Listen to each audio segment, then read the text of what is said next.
ఢిల్లీ వేదికగా NDA high level meeting కొనసాగుతోంది. ఈ మీటింగ్ కు ఎన్డీఏ పక్షాల నేతలంతా హాజరయ్యారు. ఏపీ నుంచి CM Chandrababu, deputy CM Pawan Kalyan కూడా హాజరయ్యారు. కీలక అంశాలపై ఈ సమావేశంలో చర్చిస్తున్నట్టు తెలుస్తోంది. సమావేశం అనంతరం కీలక ప్రకటన చేసే ఛాన్స్ ఉన్నట్టు సమాచారం. ఇప్పటికే కేంద్ర కేబినెట్ విస్తరణ జరగనున్నట్లు వార్తలు వస్తున్నాయి. ఈ నేపథ్యంలోనే ఆ దిశగా ప్రకటన చేసే ఛాన్స్ ఉన్నట్టు తెలుస్తోంది. దీంతో కేంద్ర కేబినెట్ విస్తరణ వార్తల ఊహాగానాల నేపథ్యంలో టీడీపీ ఎంపీలు అప్రమత్తమైనట్టు తెలుస్తోంది. కేబినెట్ విస్తరణ కోసం టీడీపీ ఎంపీలు ఆశగా ఎదురు చూస్తున్నట్టు తెలుస్తోంది. ఒకవేళ విస్తరణ జరిగితే టీడీపీకి ఒక సహాయ మంత్రి ఆఫర్ వచ్చేలా ఉన్నట్లుగా వార్తలు వస్తున్నాయి. అలాగే రాయలసీమ నేతలకు కూడా ఛాన్స్ దక్కే అవకాశం ఉన్నట్లు జోరుగా చర్చ సాగుతోంది. అందులో చిత్తూరు ఎంపీ దగ్గుమల్ల ప్రసాదరావు లేదా హిందూపురం ఎంపీ పార్థసారథికి అవకాశం ఇచ్చే ఛాన్స్ ఉంది. వీరిద్దరితో పాటు రేసులో అమలాపురం ఎంపీ గంటి హరీష్ కూడా ఉన్నట్లు సమాచారం. ప్రస్తుతం కేంద్ర కేబినెట్ లో కూటమి ఎంపీలు రామ్మోహన్ నాయుడు, పెమ్మసాని ఉన్నారు. జనసేన సైతం ఒక సహాయ మంత్రి ఆఫర్ వచ్చే అవకాశం ఉన్నట్టు తెలుస్తోంది. అయితే మంత్రివర్గంలో చేరేందుకు జనసేన మాత్రం పెద్దగా ఆసక్తి చూపినట్టు తెలుస్తోంది.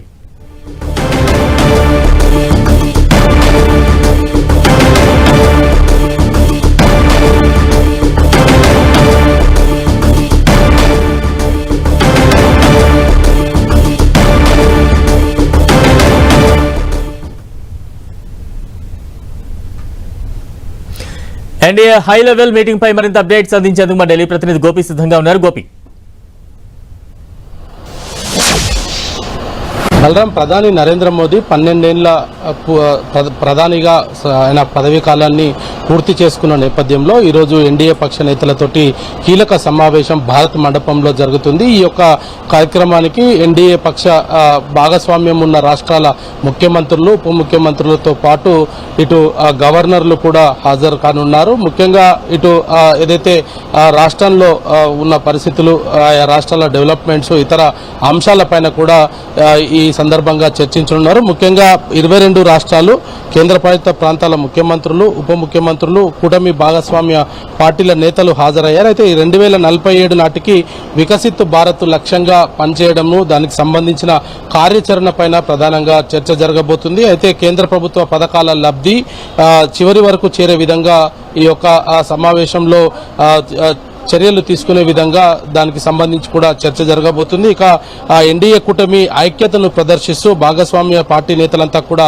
ఒకే వేదిక పైన నుంచొని ఫోటోగ్రాఫ్స్ కూడా తీసుకోవడం జరిగింది. అయితే ఈ యొక్క భారత్ మండపానికి ఏపీ సీఎం చంద్రబాబు నాయుడు చేరుకున్న నేపథ్యంలో ఢిల్లీ సీఎం రేఖా గుప్తా ఆయనకు స్వాగతం పలకడం జరిగింది. ఇటు అన్ని రాష్ట్రాల ఎన్డీఏ పాలిత రాష్ట్రాల ముఖ్యమంత్రులంతా కూడా భారత్ మండపానికి చేరుకున్నారు. ముఖ్యంగా 2047 వికసిత్ భారత్ లక్ష్యంగా పనిచేయడంతో పాటు 2024 నుంచి ఇప్పటి వరకు ఏదైతే ప్రాజెక్టుల అనుమతులకు సంబంధించి కావచ్చు, ప్రారంభించిన ప్రాజెక్టులు, కేటాయించిన ప్రాజెక్టులు, వాటి పనితీరు, ఎక్కడ ఏ దశలో ఏ ప్రాజెక్టులు ఏ దశలో ఉండిపోయాయి, వాటికి సంబంధించిన అంశాలపైన కూడా ప్రధానంగా చర్చించే అవకాశాలు కనపడుతున్నాయి. అదేవిధంగా ఈరోజు జరిగే భారత్ మండపంకు 12 ఏళ్లు పూర్తి చేసుకున్న సందర్భంగా ఒక తీర్మానాన్ని కూడా ఏపీ సీఎం చంద్రబాబు నాయుడు సభలో యొక్క సమావేశంలో ఆయన ప్రారంభించబోతున్నారు. మరి ఆయన ప్రవేశపెట్టిన తర్వాత దానికంతా కూడా మిగతా సభ్యులంతా కూడా ఆమోదించి ఆయన 12 ఏళ్లు పూర్తి చేసుకున్న సందర్భంగా ఎన్డీఏ పక్ష నేతలంతా కూడా ఆయనకు శుభాకాంక్షలు తెలుపనున్నారు. ముఖ్యంగా ఇప్పటి వరకు కూడా 2014లో ఎన్డీఏ ప్రభుత్వం అధికారంలోకి వచ్చినప్పటి నుంచి ఈ రోజు వరకు కూడా జరిగిన పలు అభివృద్ధి కార్యక్రమాలు,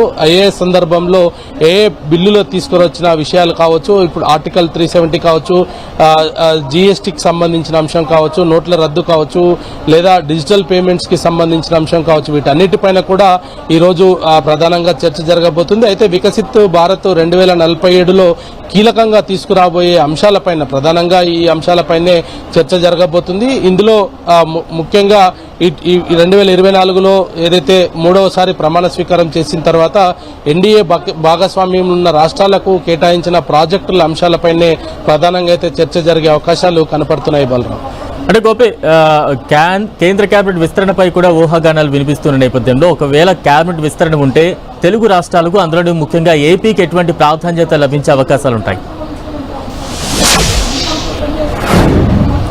అయితే కేంద్ర కేబినెట్ కి సంబంధించి ఇప్పటికే ఏపీ నుంచి ఇటు ముగ్గురు నేతలైతే ఉన్నారు. బీజేపీ నుంచి శ్రీనివాస వర్మ, అదేవిధంగా రామ్మోహన్ నాయుడు, ఇటు పెమ్మసాని చంద్రశేఖర్ ముగ్గురు కూడా ఇప్పటికే కేంద్ర కేబినెట్ లో కొనసాగుతున్నారు. అయితే కేబినెట్ విస్తరణకు సంబంధించిన అంశంలో ఇప్పటికే బీహార్ కు 2 కేబినెట్ల పోర్ట్ఫోలియోస్ ను కూడా ఇటు కేంద్రం ఇస్తానని మాట ఇవ్వడము, ఇటు నితిన్ నబీన్ ని జాతీయ అధ్యక్షుడిగా తీసుకురావడంతో పాటు నితీష్ కుమార్ ను ముఖ్యమంత్రిగా రాజీనామా చేయించి ఆయనకు రాజ్యసభ ఆఫర్ తో పాటు కేంద్ర మంత్రివర్గంలో కూడా ఆయనకు ఆహ్వానించడము, అదేవిధంగా ఇంకా ఇతర రాష్ట్రాలకు సంబంధించిన కీలకమైన వ్యక్తులకు కూడా కొన్ని పోర్ట్ఫోలియోస్ ని కూడా ఇప్పటికే ఇటు కేంద్రం మోడీ కొన్ని మాట ఇచ్చిన పరిస్థితిని కూడా గుర్తు చేస్తున్నారు. ఇటు తెలుగు రాష్ట్రాలకు సంబంధించి చూస్తే ఇటు తెలంగాణ, ఏపీ నుంచి కూడా 2-3 పోర్ట్ఫోలియోస్ పెరిగే అవకాశాలు ఉన్నట్టుగా కూడా కొంత సమాచారం అవుతుంది. ముఖ్యంగా ఆంధ్రప్రదేశ్ కు సంబంధించి కూడా రాయలసీమలో ముఖ్యంగా ఒక మంత్రి పదవి ఇచ్చే